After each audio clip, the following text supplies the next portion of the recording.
They laughed at him. They always did. But what happened next left everyone speechless, including me. I never thought a simple act of courage from a 12-year-old boy could change so many lives in an instant. Before I continue, if stories like this inspire you, subscribe to the channel now so you don't miss the next ones. It was a Thursday afternoon at Lincoln Middle School in Bakersfield, California. The air conditioning was struggling against the September heat, and the cafeteria smelled like overcooked pasta and floor cleaner. I was there as an ASL interpreter, assigned to assist the new student, Elijah, who had transferred to the school just 3 weeks prior.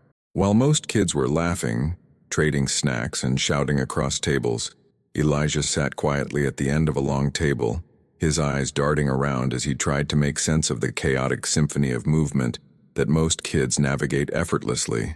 I had been interpreting for deaf students for nearly 7 years, but something about Elijah's situation hit differently. He wasn't just deaf.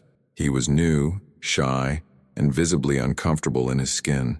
The kind of kid that unfortunately becomes an easy target. Across from Elijah sat a boy named Tyler Andrews, about the same age, but with the confidence of someone who had never known what it felt like to be an outsider. I'd noticed Tyler watching Elijah throughout the week, and something in his expression made me uneasy. He wasn't menacing exactly, but there was a curiosity there that could easily tip in the wrong direction. At a nearby table sat another boy I'd come to know as Marcus. Average height, thin build, nothing particularly striking about his appearance except for his eyes. Observant, thoughtful eyes that seemed to take in everything. While other kids barely noticed my presence, Marcus often watched me sign, his eyebrows furrowed slightly as if trying to decode a mysterious language. He never approached, never asked questions, just observed from a distance. That day, as Elijah unpacked his lunch, a sandwich wrapped in aluminum foil, an apple, and a juice box, Tyler and 2 of his friends moved closer. I tensed up. 7 years of experience had taught me to recognize the warning signs of trouble brewing. "Hey, deaf kid," Tyler called out, knowing full well Elijah couldn't hear him. I didn't translate the words, hoping the interaction would fizzle out before it began. But Tyler was persistent. He waved his hand dramatically to get Elijah's attention. Elijah looked up, his eyes flickering toward me for guidance. I signed that someone wanted to talk to him, keeping my expression neutral. Professional boundaries meant I couldn't intervene unless absolutely necessary. I had to let social situations play out even when my instincts screamed to protect. "Can you talk at all?" Tyler asked, exaggerating his mouth movements in that mockingly slow way people sometimes do. "Or do you just make weird noises?" I signed the question to Elijah, omitting the cruel undertone. Elijah hesitated, then signed back that he preferred to communicate through sign language. I voiced this to Tyler, who seemed disappointed by the straightforward answer. One of Tyler's friends, a stocky boy with a buzz cut, snickered. "Ask him to make some sounds," he urged. "I bet it's hilarious." My stomach nodded. I'd seen this scenario unfold dozens of times in different schools with different kids. The cruelty always started small, testing boundaries before escalating.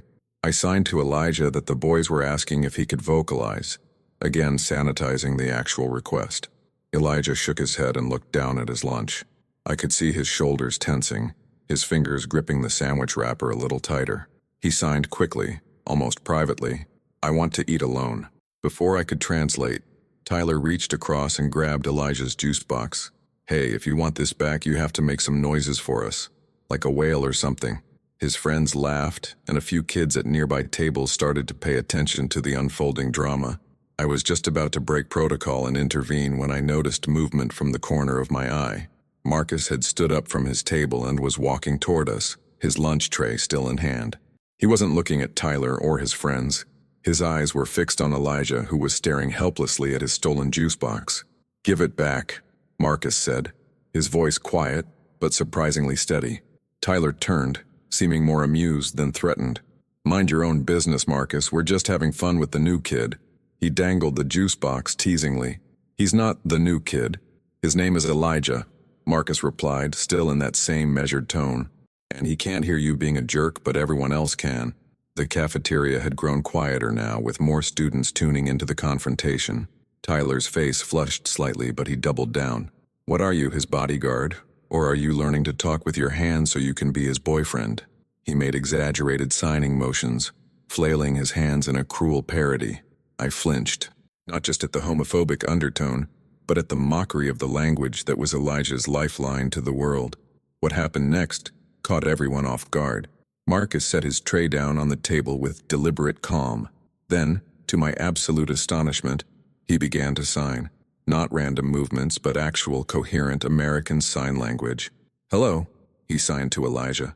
"My name is Marcus. Those boys are being mean. I'm sorry." His signing was basic but correct. The movements slightly stiff, unpracticed but unmistakably real ASL. My jaw literally dropped. In 3 weeks of observing Marcus watching our interactions, I'd never imagined he was actually learning the language. Elijah's eyes widened in surprise, a smile breaking across his face for perhaps the first time since he'd arrived at Lincoln. He signed back rapidly, too complex for Marcus to understand. I found my voice and translated for Marcus. "He says thank you and he wants to know how you learned to sign." But before Marcus could respond, Tyler interjected, clearly thrown off by this unexpected development. "Wait, you actually know that hand-waving stuff? Why would you waste time learning that?"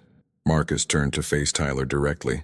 "Because some people can't hear, Tyler, and they still deserve to have friends and conversations. It's not that complicated." There was no anger in his voice, no self-righteousness, just a matter-of-fact explanation that somehow made Tyler's behavior seem all the more childish by comparison. I noticed other students watching, their expressions ranging from surprise to admiration. Tyler scoffed, but I could see the wind leaving his sails. He tossed the juice box back onto the table. "Whatever. It's stupid anyway."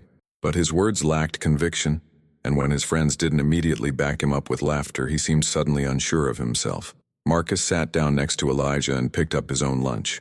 "Can you teach me more signs?" he asked, looking at both Elijah and me. I translated, and Elijah's face lit up again. He immediately began showing Marcus the signs for different food items on their trays. I helped where needed, but mostly just witnessed this unexpected connection forming. Tyler and his friends retreated to another table. The confrontation effectively diffused, but what struck me most wasn't just Marcus's intervention, it was how he'd done it.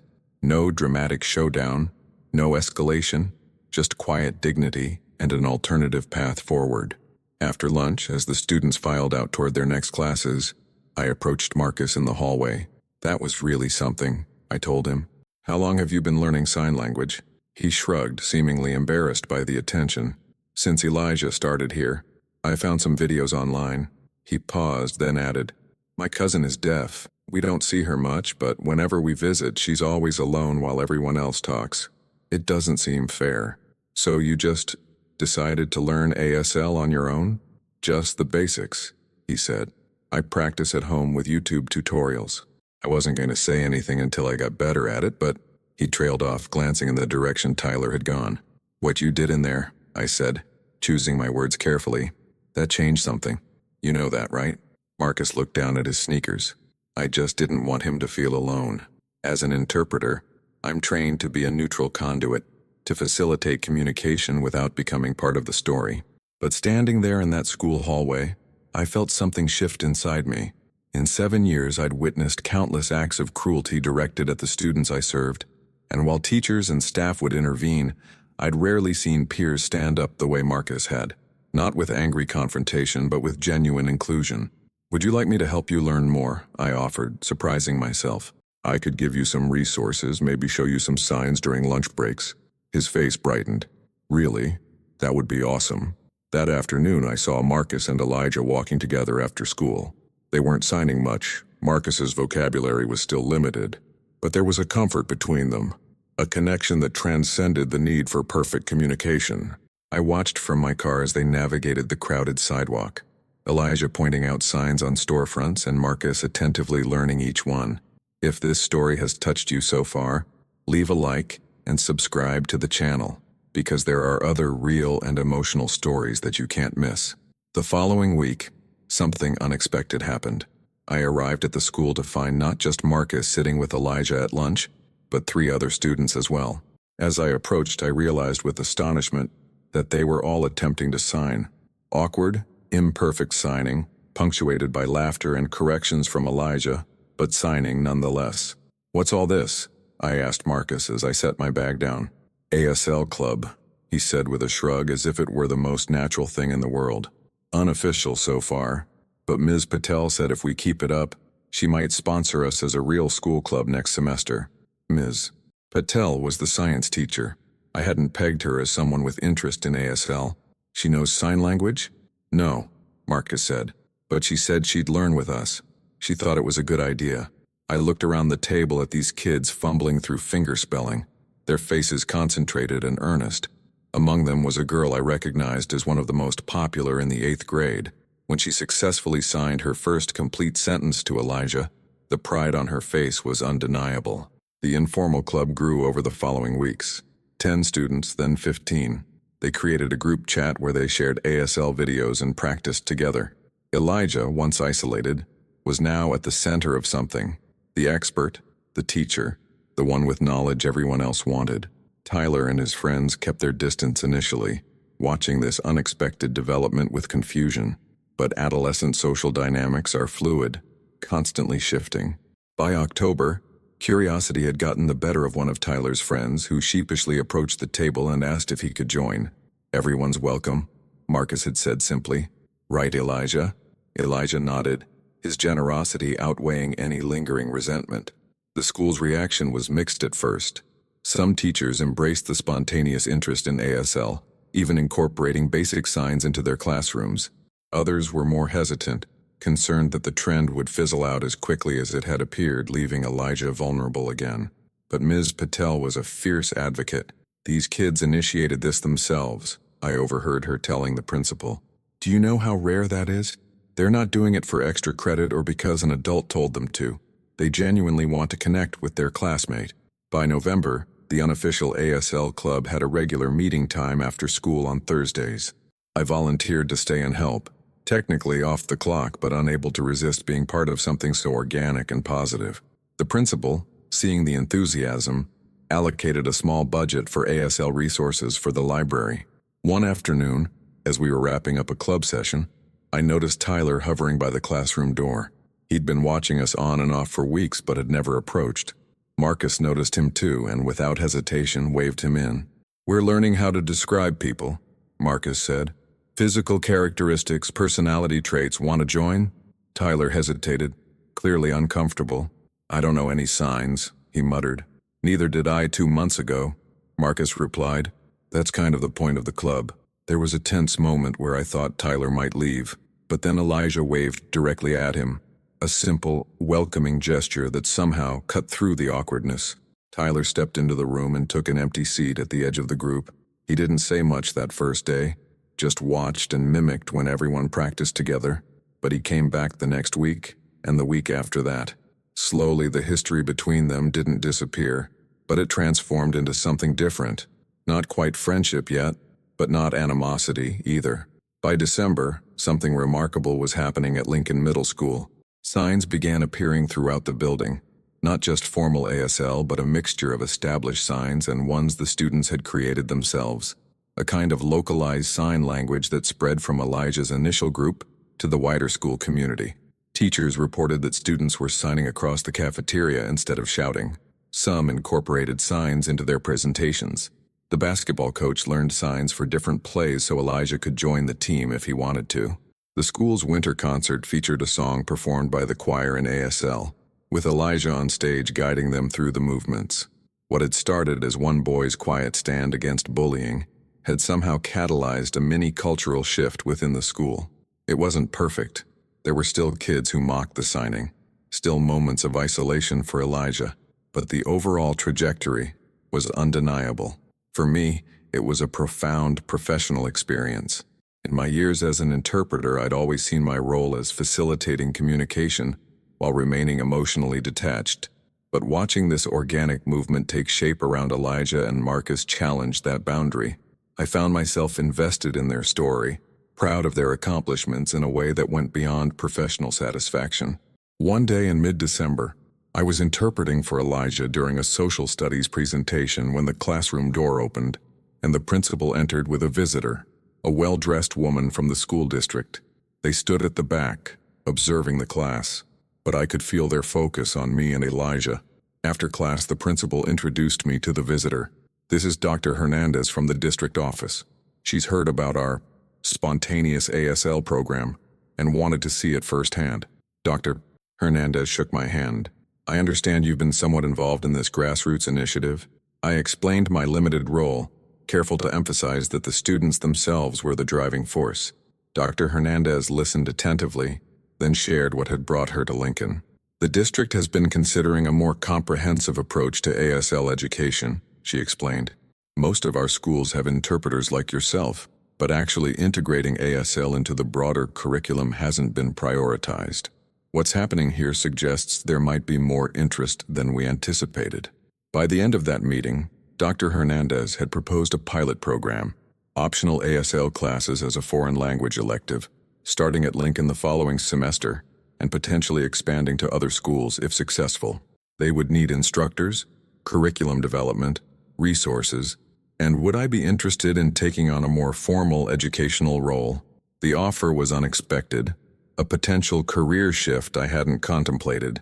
I asked for time to think about it, but as I walked to the cafeteria for lunch duty, I already felt a growing excitement about the possibility. When I reached the cafeteria, I paused in the doorway. There was Elijah, no longer at the isolated end of a table but in the middle of an animated group of students. Marcus sat beside him, their conversation flowing smoothly now after months of practice. Across from them was Tyler, concentrating intensely as he tried to sign something that made Elijah laugh and quickly correct his hand position. Around the cafeteria, I could spot other pockets of students incorporating signs into their conversations, some related to the club, others who had simply picked up signs from their peers. What had been foreign and strange in September was now woven into the fabric of daily life at Lincoln. Ms. Patel appeared beside me. Quite something, isn't it? I've been teaching for 17 years, and I've never seen anything quite like this. I nodded, still watching the students. It started with just one kid, standing up for another kid. That's often how the most significant changes begin, she replied. Not with grand initiatives or adult interventions, but with one person making a choice that ripples outward. As we stood there observing, Marcus looked up and noticed me. He signed, "Are you joining us today?" His movements were fluid now, confident. I signed back, of course, and made my way to their table, navigating through a lunchroom that had transformed from a place of isolation for Elijah into something entirely different. A community learning a new way to communicate, all because one quiet boy had decided another shouldn't have to sit alone. As I took my seat, I realized I was exactly where I needed to be. Some stories unfold in unexpected ways, changing not just the people within them, but those of us fortunate enough to witness them. This was becoming one of those stories, and it was far from over. I wish I could say that everything continued smoothly, but real life rarely works that way. By January, when students returned from winter break, I noticed something had shifted. The initial excitement around ASL had begun to wane for some students. The novelty was wearing off, as it often does with middle schoolers. Attendance at the after-school club had dropped from its peak of 25 students to about 15 regulars. Still impressive, but a noticeable decline. Elijah noticed too. I caught him watching the half-empty classroom during one club meeting, his expression carefully neutral, but I could read the worry there. Was this community he'd found going to dissolve as quickly as it had formed? "It's normal," I told him after the meeting. "Any new initiative has an ebb and flow." He nodded but signed. "When people stop learning, I become invisible again." His words haunted me that evening as I drove home. He was right in a way. Inclusion isn't a one-time act. It's an ongoing commitment. If interest in ASL faded completely, would Elijah return to that isolated seat at the end of the lunch table? I called Ms. Patel that evening, something I'd never done before. "I'm worried," I admitted, "about the momentum slowing down." "I've been thinking the same thing," she said. "But maybe this is actually good. Now we're seeing who's truly committed versus who was just caught up in the excitement." "But what about Elijah?" The whole point was to make sure he wasn't isolated. There was a pause on the line. Was that the whole point, though? Or has this become something bigger? Her question stayed with me. What had started as Marcus's simple act of kindness had evolved into something more complex. Not just about Elijah anymore, but about language, communication, and community. The question was whether that community would sustain itself through the inevitable dip in enthusiasm. The next day, I arrived at school to find Marcus waiting outside my usual parking spot. This was unusual. Our interactions, while friendly, were generally limited to school hours. "I have an idea," he said as soon as I stepped out of my car, his breath visible in the cold January air. "But I need your help." Marcus's idea was ambitious. A school-wide ASL performance at the upcoming Winter Pep Rally. Not just the club members, but as many students as they could recruit to learn a simple song in sign language. Something that would reignite interest and show Elijah that the community supporting him wasn't disappearing. "That's a big undertaking," I cautioned. "The rally is only 3 weeks away. That's why we need to start now," he said with the unshakable confidence of a 12-year-old who hasn't yet learned to doubt his ability to change things. "Can you help us pick an appropriate song and teach us the signs?" I should have tempered his expectations, explained the logistical challenges, the permissions needed, the rehearsal time required. Instead, I heard myself saying, "Let me talk to the principal." To my surprise, the principal was immediately supportive. "Anything that builds school culture and inclusivity has my vote," she said. And frankly, I could use a break from the usual cheerleader routines at these rallies. What followed were 3 of the most chaotic, exhausting, and ultimately rewarding weeks of my professional life. We settled on "This Is Me" from The Greatest Showman, a song about acceptance and pride in one's identity that seemed fitting for the message we wanted to convey. I created simplified sign versions of the chorus that even beginners could master with some practice. Marcus and the core ASL club members became teachers, spreading out across the school to recruit participants and run practice sessions during lunch breaks, before school, even during some classes where supportive teachers allowed it. Ms. Patel converted her science lab into an ASL rehearsal space every day after school. What amazed me was watching the students who had remained committed to the ASL club. Their signing had improved dramatically over the months. Students who had once struggled to fingerspell their names were now having fluid conversations, explaining concepts, teaching others. Marcus, especially, had progressed far beyond what self-taught YouTube tutorials could explain. He had an intuitive grasp of the language's visual grammar, the facial expressions and body language that give ASL its richness. Tyler, interestingly, had become one of the most dedicated students. His transformation from bully to advocate wasn't a straight line. He still had moments of impatience, still occasionally made insensitive comments without realizing it, but the change was real. I once overheard him telling a 7th grader who was mocking the signers, "You look stupid when you do that. They're actually saying something important." Elijah was our guide and expert throughout the process. I watched his confidence grow as students turned to him for help, as he patiently corrected their hand positions and encouraged their efforts.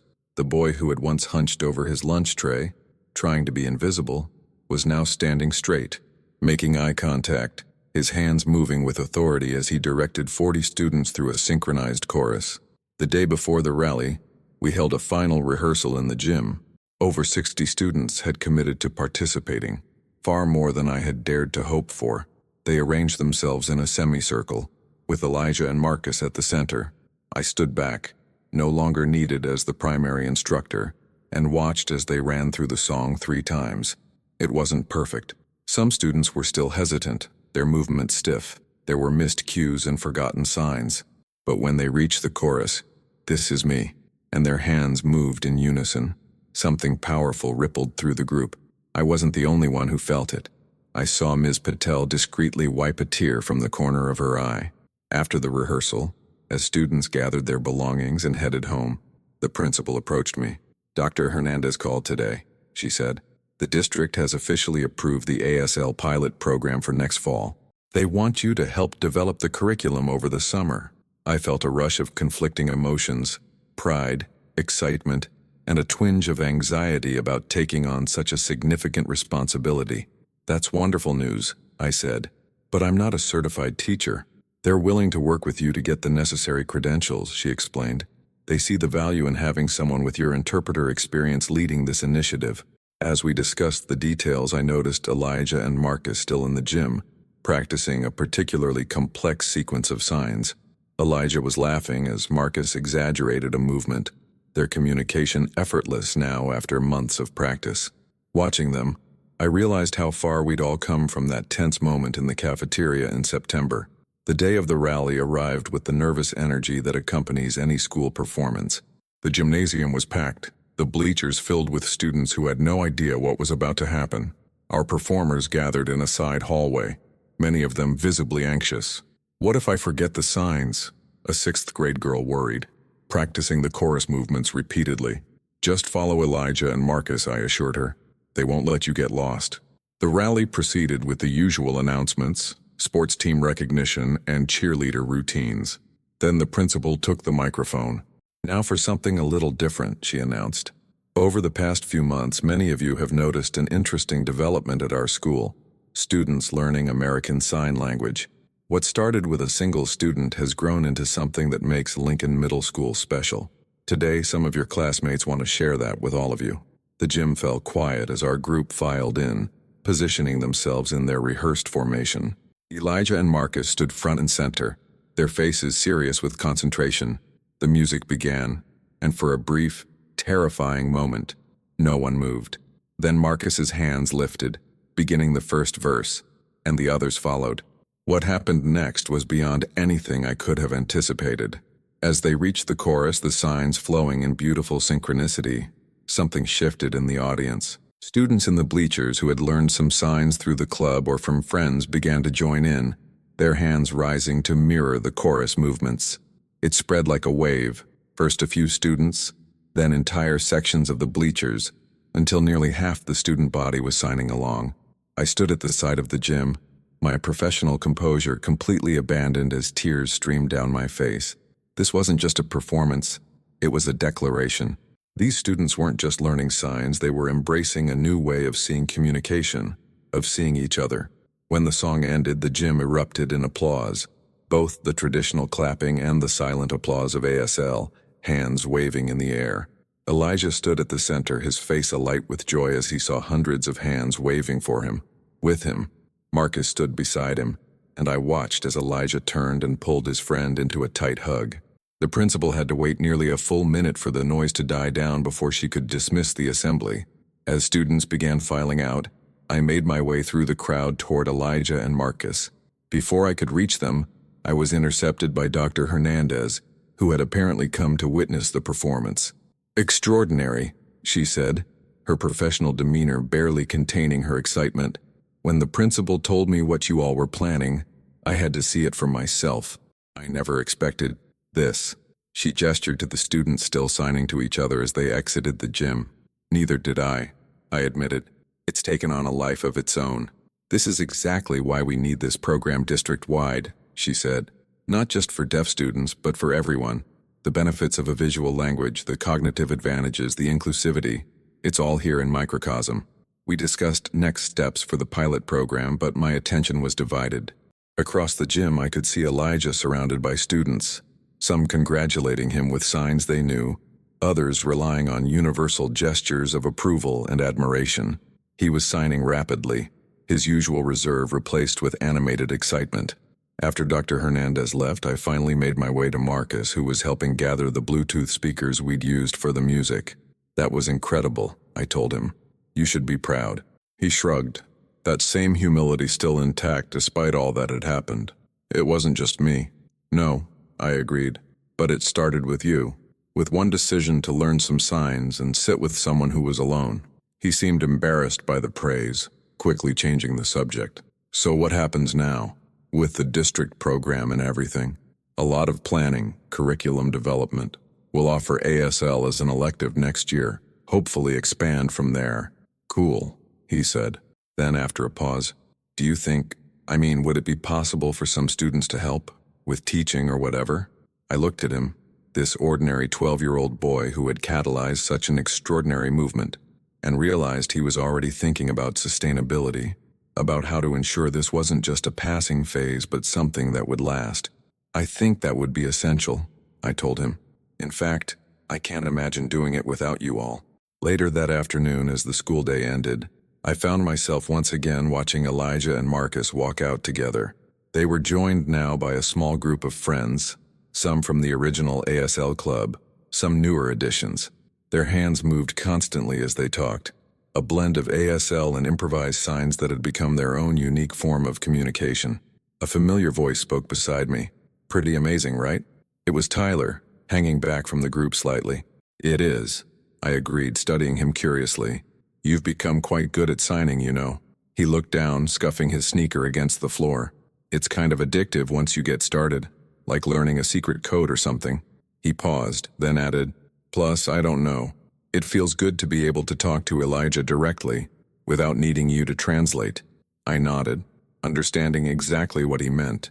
There's an intimacy in direct communication that no intermediary, however skilled, can replicate. Can I ask you something kind of personal?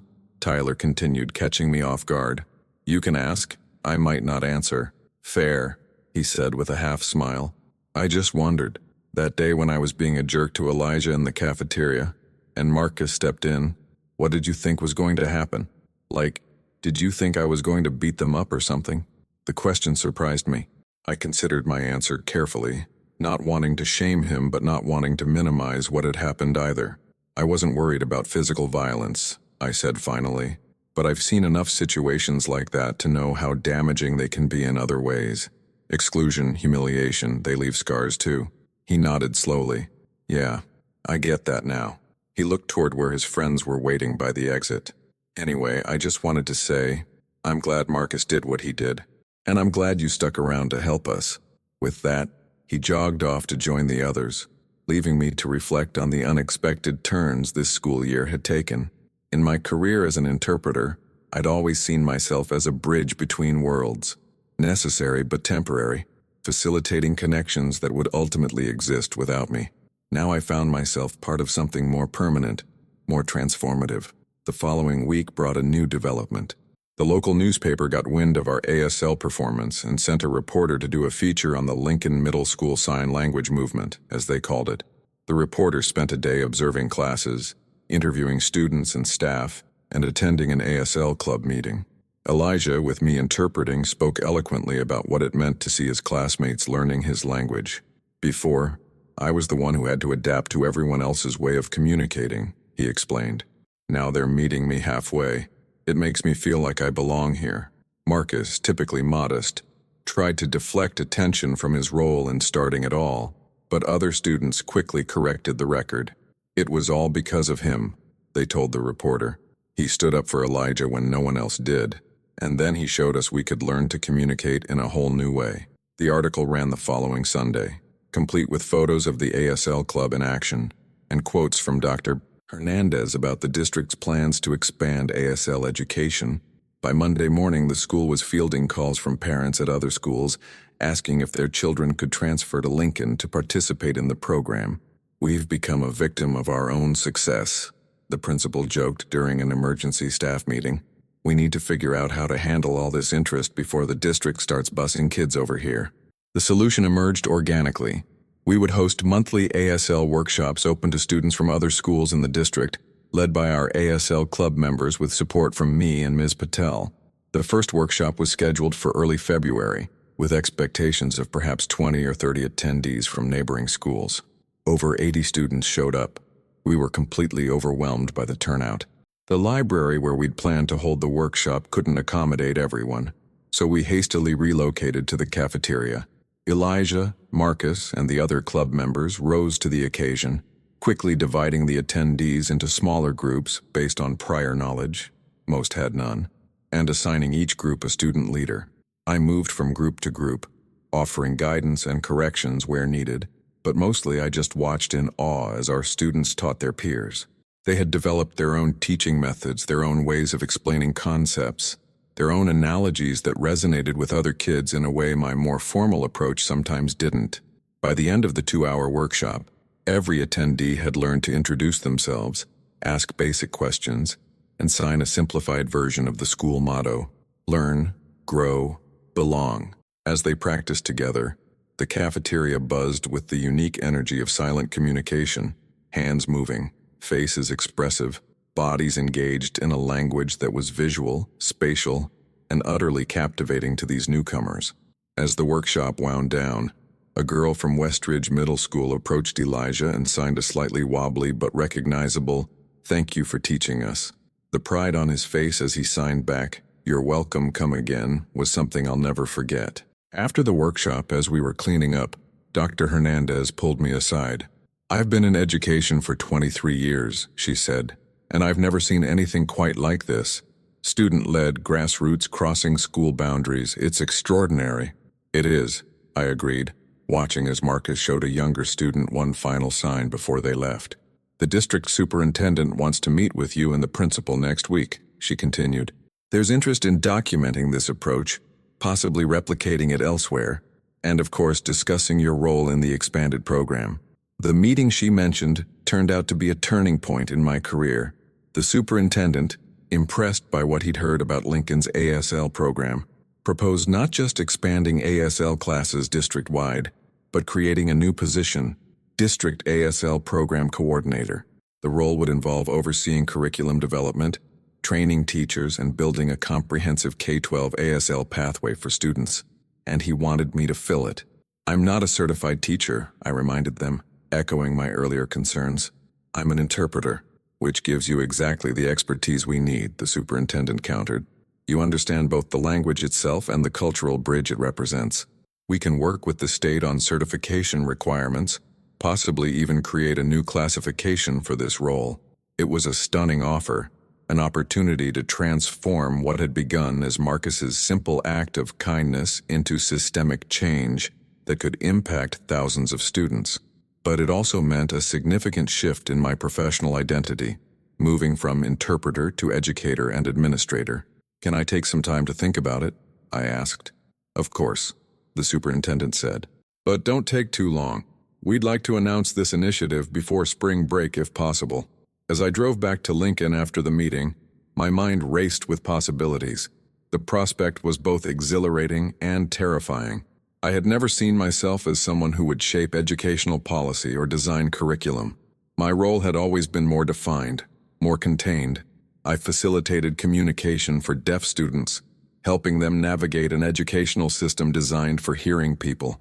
Now I was being asked to help redesign that system itself. I decided to seek out the two people whose opinions mattered most to me in this situation. I found Elijah in the library during study hall, working on a science project with two other students. They were communicating entirely in sign, with no interpretation needed, a sight that still gave me a small thrill every time I witnessed it. "Can we talk for a minute?"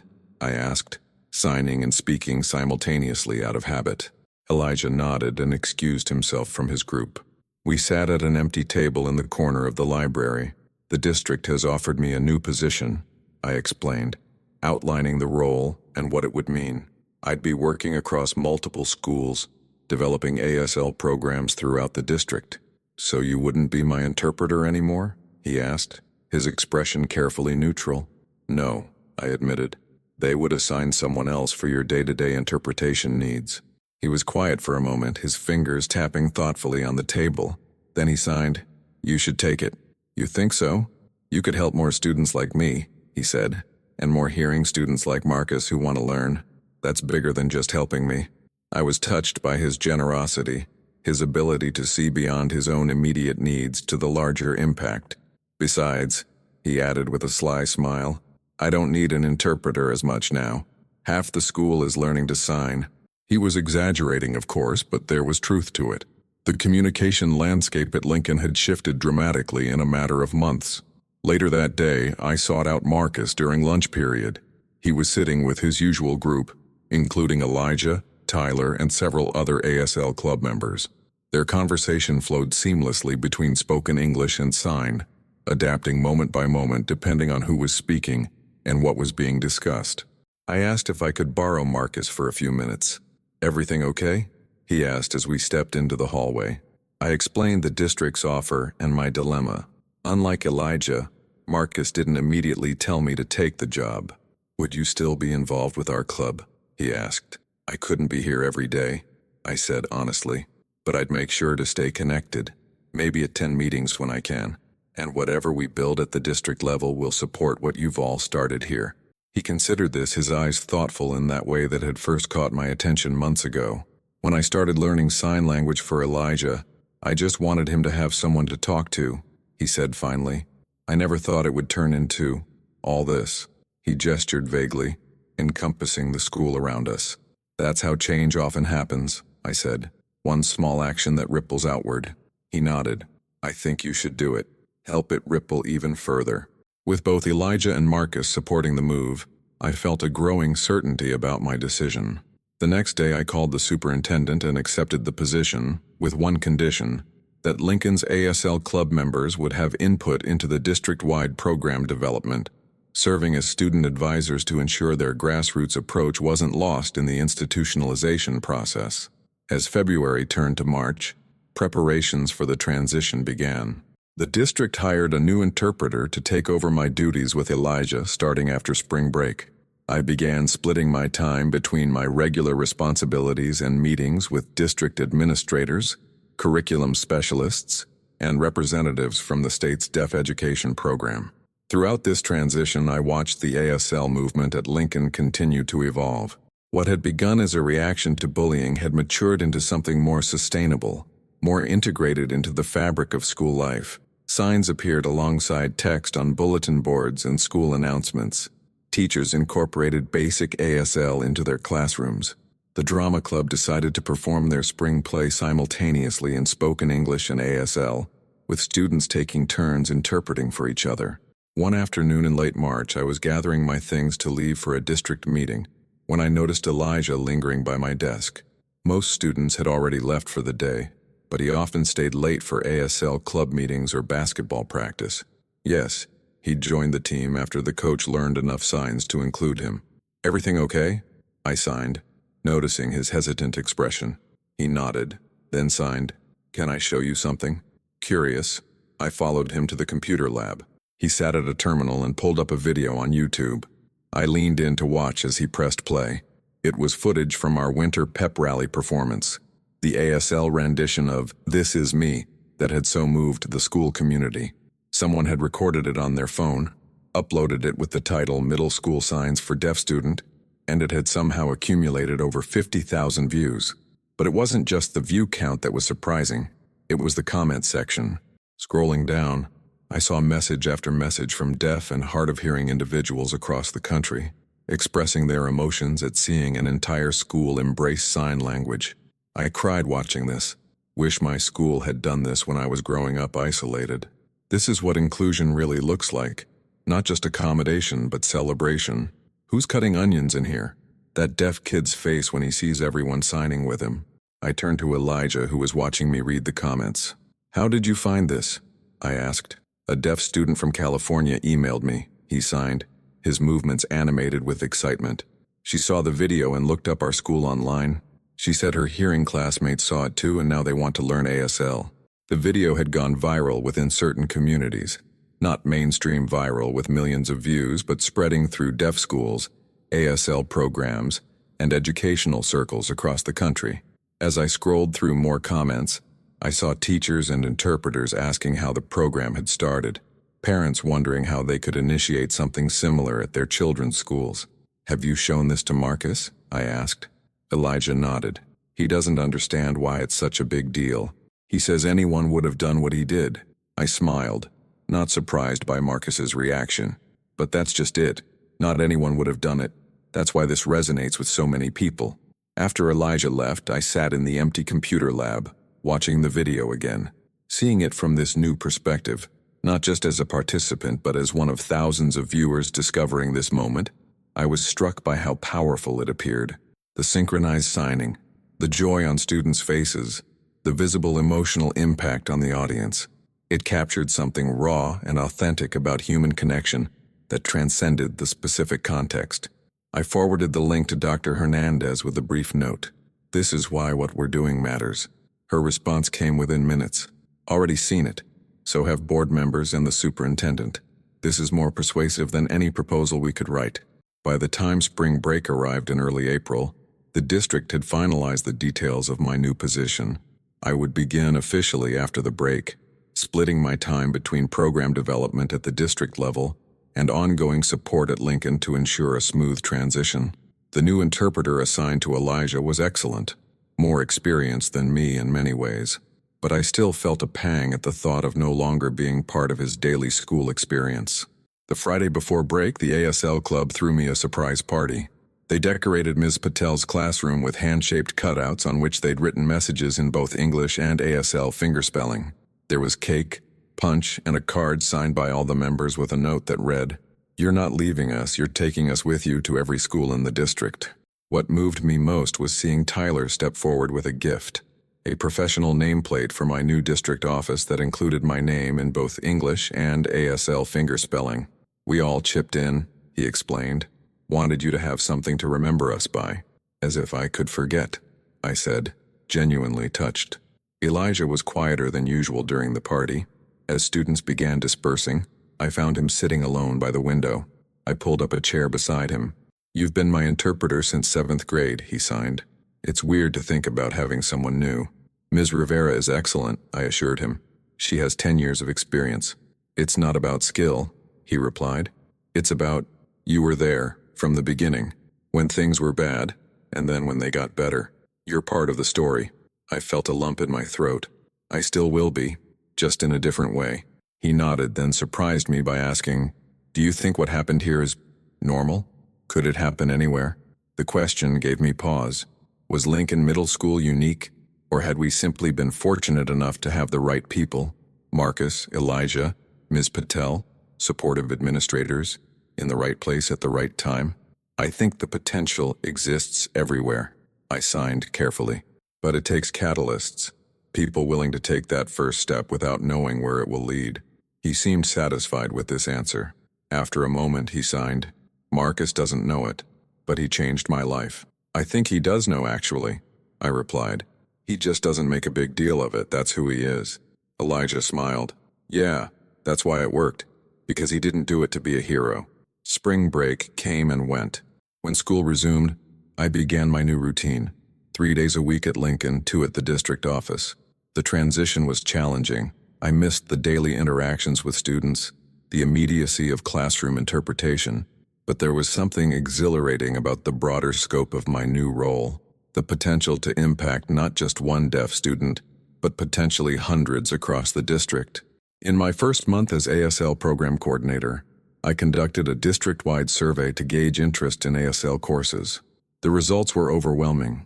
Over 60% of middle and high school students expressed interest in taking ASL as a foreign language elective. Parents were equally enthusiastic, many commenting that they'd like to learn alongside their children. Armed with this data, we secured funding for a phased implementation, ASL electives at 3 middle schools and 2 high schools for the following academic year, with plans to expand based on demand and available instructors.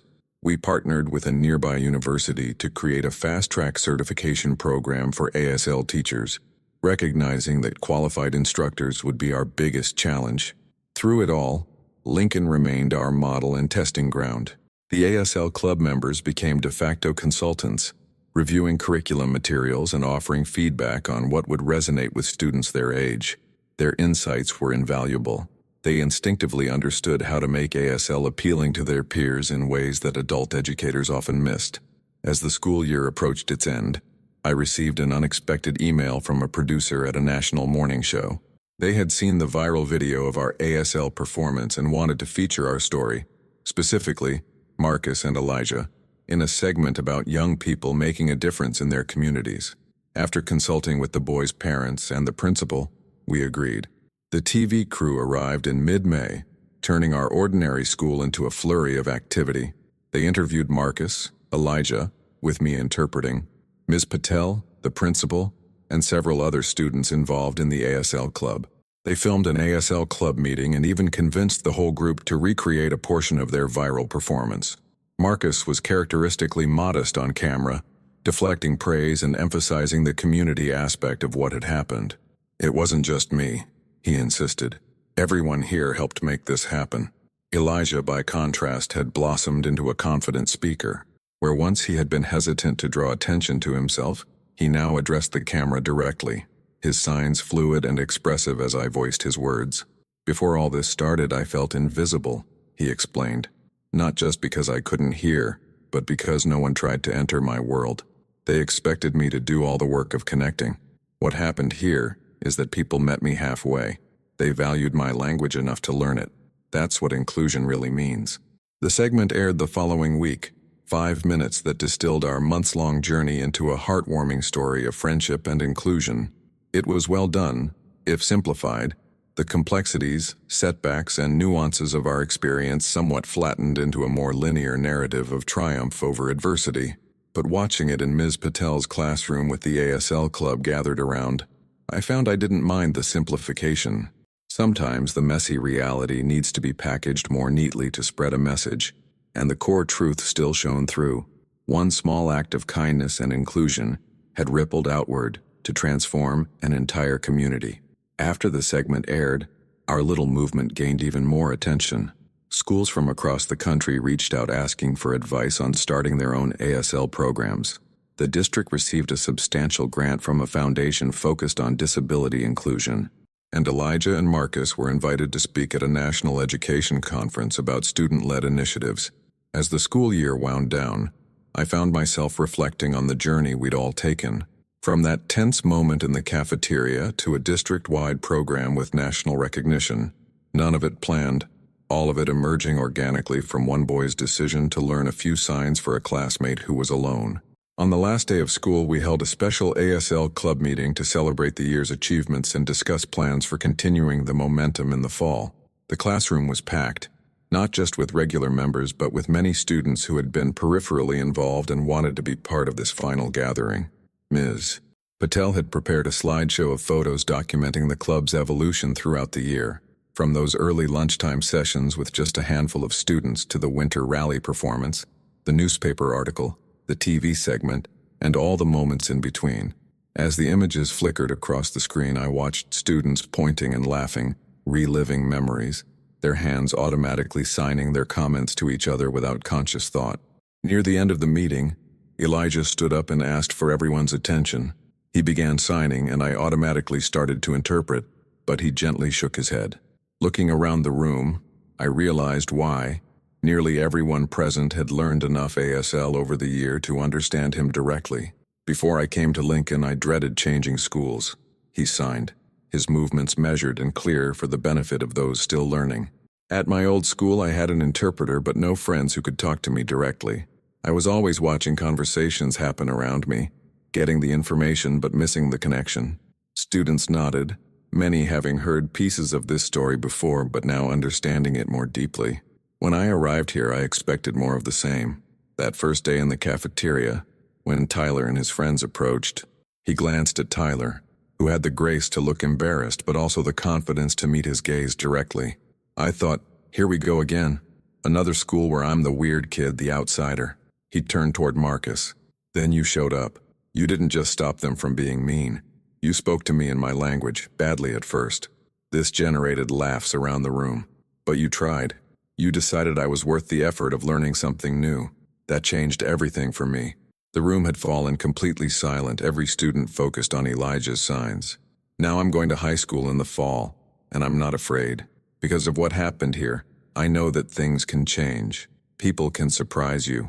A whole community can transform if enough people decide to try something new, to reach across the gap. I blinked back tears as I watched this once isolated boy address a room full of people who could now communicate with him directly. This was the true measure of our success, not the viral video or TV segment, not the district program or grant money, but this, human connection where once there had been division. After the meeting dispersed, I found myself alone with Marcus and Elijah in the empty classroom. They would be moving on to different high schools in the fall. Elijah to the Arts Magnet School where he planned to study photography, Marcus to the neighborhood high school where many of their classmates would continue together. "Will you two keep in touch?" I asked, though I suspected I knew the answer. They exchanged a glance and a quick series of signs too rapid for me to fully catch. They had developed their own shorthand over the months. Signs and inside jokes that even I wasn't privy to. "Of course," Marcus said. "We've already planned a weekly video chat. And my mom said Elijah can come over anytime. Plus, I'm teaching his little sister ASL now," Elijah added. "She's learning even faster than he did." I smiled, recognizing that their connection had grown beyond the circumstances that created it. "And what about the ASL club? Do you think it will continue without you two leading it?" "Tyler's taking over as president," Marcus said, surprising me. "He's already talking about recruitment strategies for the fall. The symmetry was striking. The former bully now leading the inclusion initiative that had begun in response to his own behavior. Not a simple redemption story, but a complex human one full of growth and possibility. As we prepared to leave, I had one last question for Marcus, something I'd wondered for months but never directly asked. That very first day in the cafeteria, why did you decide to learn sign language for Elijah? You didn't even know him. Marcus considered this, his thoughtful eyes reminding me of that first impression I'd had of him. A quiet observer, taking everything in. My grandmother has Alzheimer's, he said finally. When I visit her, sometimes she doesn't recognize anyone. She gets scared because everyone around her is talking, but she can't understand what they're saying. It makes her feel lost and alone. He paused, collecting his thoughts. When I saw Elijah sitting by himself that first week, something about his expression reminded me of my grandma. That feeling of being surrounded by people but still isolated. I guess I just thought, no one should feel that way if there's something we can do about it. It was such a simple explanation for what had become a transformative movement. Basic human empathy, the recognition of another's isolation, and the quiet decision to bridge that gap. The last day of school ended and students streamed out into the bright June sunshine, summer stretching before them with all its promise. I watched from the front steps as Elijah and Marcus walked off together, their hands moving in conversation, occasionally laughing at something neither had spoken aloud. Around them, other students joined in, adding to their signed conversation or just walking alongside, part of the same community. That summer was the busiest of my professional life, developing curriculum, hiring and training teachers, creating resources, coordinating with administrators across multiple schools. Building a district-wide ASL program from the ground up was exhausting but exhilarating work. Throughout it all, I kept coming back to what we had learned at Lincoln, that the most effective approach wasn't top-down instruction, but peer-to-peer connection, making the language relevant to students' lives and relationships. By August, we were ready to launch ASL electives at 5 schools, with informal clubs established at several others. The local media covered our program as an innovative approach to language education and inclusion. The superintendent proudly touted it as an example of the district's commitment to accessibility and diversity. Everything was falling into place according to plan. But the most meaningful moment came the week before school started, when I received an email from a parent whose family had just moved to the district. Her daughter was deaf, and they had chosen to relocate specifically because they'd heard about our ASL program and the culture of inclusion it represented. We've moved 3 times in 5 years, trying to find a school where our daughter won't be isolated, she wrote. What you're building there gives us hope that she'll finally have a community where she can thrive. I forwarded the email to Marcus and Elijah with a simple note. See what you started? Elijah replied almost immediately. Not us. Everyone together. Marcus's response came later that evening. Just one conversation at a time. As the new school year began, and I watched ASL classes fill with enthusiastic students across the district, I kept those words in mind. One conversation at a time. One connection bridging what had seemed an uncrossable gap. One small act of courage and kindness rippling outward in ways no one could have predicted. The viral video had called what happened at Lincoln a movement, and the TV segment had framed it as an inspiring example of youth activism. Those descriptions weren't wrong exactly, but they missed the beautiful simplicity at the heart of the story. It wasn't about grand gestures or systemic change, at least not initially. It was about one boy who saw another boy sitting alone and decided to learn his language. Everything else, the club, the performance, the newspaper article, the TV segment, the district program, my career change, had flowed from that single human connection. And while those larger developments were important, they weren't the point of the story. The point was that inclusion isn't achieved through policies or programs alone, but through individual decisions to see, acknowledge, and connect with another person across whatever differences might otherwise divide us. Occasionally, I still serve as an interpreter for special events or when a regular interpreter is unavailable. During one such assignment at the high school where Elijah now attends, I watched him navigate the hallways between classes. He wasn't alone. He moved within a cluster of friends, some from Lincoln who had followed him to the arts magnet, others new acquaintances. What struck me was how many of them signed to him directly, how naturally they incorporated ASL into their communication. He caught my eye across the corridor and signed quickly. "See? It's happening here too." I nodded, feeling that familiar mix of pride and wonder that had become so common over the past year. The ripples continued to spread, conversation by conversation, connection by connection. Last week I attended a district leadership meeting where we reviewed the first-year outcomes of the ASL program. The data was encouraging: high enrollment, positive student feedback, improved attendance rates in ASL classes compared to other electives. But the most compelling evidence came from the personal testimonials we'd collected. Learning ASL helped me understand that language is more than just words, one ninth grader had written. It's about creating connection. From a parent, "My son has struggled with reading due to dyslexia, but ASL has given him a language pathway that bypasses his challenges with text. His confidence has soared." And from a 7th grade girl at Lincoln, "Before the ASL club, I was too shy to talk to anyone. Signing gave me a different way to express myself. Now I have friends for the first time." After the meeting, the superintendent pulled me aside. "We're getting inquiries from other districts," he said. "They want to know how we did this, how they could implement something similar. Would you be willing to develop some guidance we could share?" I thought about all we had learned, the organic way our program had evolved, the unique circumstances that had brought us to this point. "I can try," I said, "but I'm not sure our exact experience is replicable. It wasn't a strategic initiative, it was a human response to a specific situation." He nodded. "That's precisely why people are interested. Most inclusion programs start with policy and work their way down to people. Yours started with people and worked its way up to policy. There's something powerful in that approach." As I drove home that evening, I reflected on the extraordinary journey of the past year. From interpreter to educator, from witness to participant, my professional identity had transformed alongside the community I served. But more meaningful than any career advancement was the privilege of watching Elijah, Marcus, and so many others grow and connect across barriers that had once seemed insurmountable. The reality is that most positive change happens not through grand gestures or dramatic confrontations, but through small acts of humanity that create the conditions for deeper understanding. A boy learns a few signs to welcome a deaf classmate. A teacher offers her classroom for an impromptu club meeting. A principal approves a performance at a pep rally. A district administrator visits to see what all the buzz is about. Each decision builds on the ones before, creating momentum toward something new.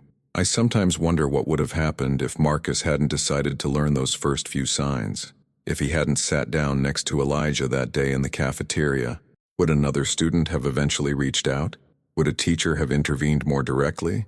Or would Elijah have remained isolated throughout his time at Lincoln, another deaf student moving through the system without true inclusion? We can't know, of course. But I choose to believe that Marcus wasn't uniquely capable of the empathy he showed. Rather, he was simply the first to act on an impulse many might have felt.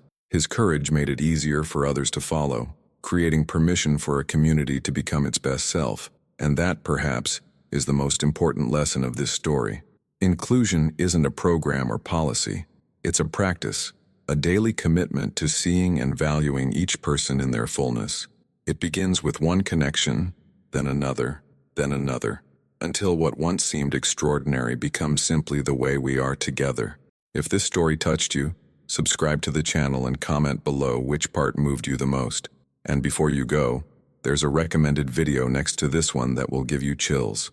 Watch it now. Have you ever witnessed a small act of kindness that changed someone's life? I'd love to hear your stories in the comments.